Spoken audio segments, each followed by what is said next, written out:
Nasi tunafanyaga team building. Okay. Na mara nyingi watu ambao tunawafanyia team building wanaanzia kwako. Kitu gani cha ajabu ambacho wewe unakifanya kabla hujatukabidhi sisi? Step ya kwanza tunachofanya, tunafanya capability assessment. Tunafanya assessment. Ndio. Hiyo tunafanya general assessment yote.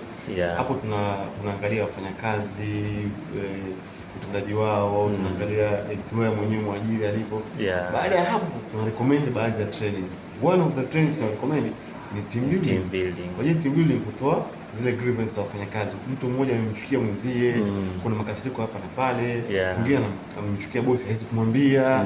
Tunakuja kutengeneza tuna soften ile team sasa kwa unaweka pamoja kwenye team building kwa kulingana na zile activities za pale. Baada ya hapo tuna recommend kwa wale waajiri. Ndio. Mwajiri tuna recommend watengeneze mifumo kwenye ofisi zao na taasisi zao na biashara zao na kadhalika. Wale tunasema mifumo kwa sababu unakuta mtu alianza biashara inakuwa na stage. Mtu alianza biashara akiwa duka lake labda moja au firm yake moja. Labda yeye jeshi la mtu mmoja. Akiwa mtu mmoja, yeye mwenyewe ndio mtu anahusika kwenye marketing, anahusika kwenye kufanya store, anahusika kufanya order, anahusika kufanya delivery. Vyote vinamhusu yeye. Lakini anaendelea biashara inakomaa, biashara inakuwa, anaanza kuajiri mtu wa pili, anampa mtu wa tatu, anaenda hadi mpaka anafika hata 10 au 15. Sasa changamoto inakuwa katika wale 15 kwa sababu hana mfumo wa wale watu ambao uko pale. Bado anafanya kitu kinachoitwa micro management. Bado anawasimamia mmoja, anaenda kwa mtu wa store. Wewe store, bidhaa zimeenda leo umehesabu vizuri. Mbona mabox hujapanga vizuri? Mabox yangu mimi napanga hivi, anapanga na yeye tena. Anakuja kwa mtu wa delivery. Pikipiki mbona kila siku anatengeneza tu? Yaani mbovu. Nimechoka kutengeneza pikipiki kila siku jamani. Unaharibu sasa, wewe unaendeshaje? Anataka kumfundisha na dereva kuendesha pikipiki yake. Anakuja kwenye mtu wa marketing hivyo. Mbona unaenda kila siku sokoni siku ile? Mambo yanakuwa mwisho wa siku anachokifanya, anaamua kwamba wewe utakuwa store, lakini vile vile utakuwa hapa kazi yako kukaribisha wateja wangu. Utafanya kitu kinachoitwa customer services. Ndio. Unakuwa kama askari wa benki. Askari wa benki analinda na hizo customer service. Utafanya customer service, utahakikisha na kuuza. Kwa mtu anakuwa anakofia mbili, anafanya store na kufanya sales pamoja. Sawa?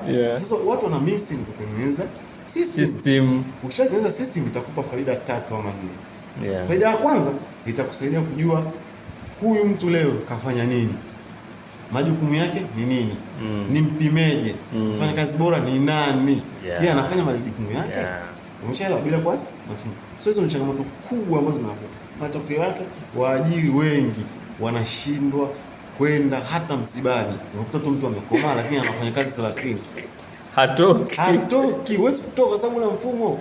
Unaamini mtu naona nitaibiwa au atafanya mpaka mwingine anarekebisha, lakini amini watu, dedicate watu. Tunasema install system.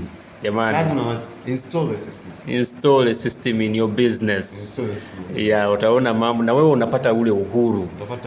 Wa kwenda kufanya vitu.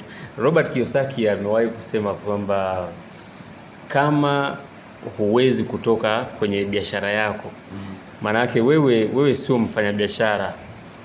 Wewe umenunua biashara. Umenunua ajira. Yaani umetoka kwenye ajira ukanunua ajira. Kwa hiyo na watu ambao you micromanage them, unaogopa mpaka kutoka pale, uweze hata kwenda msibani. Unasema they are working in business, on business.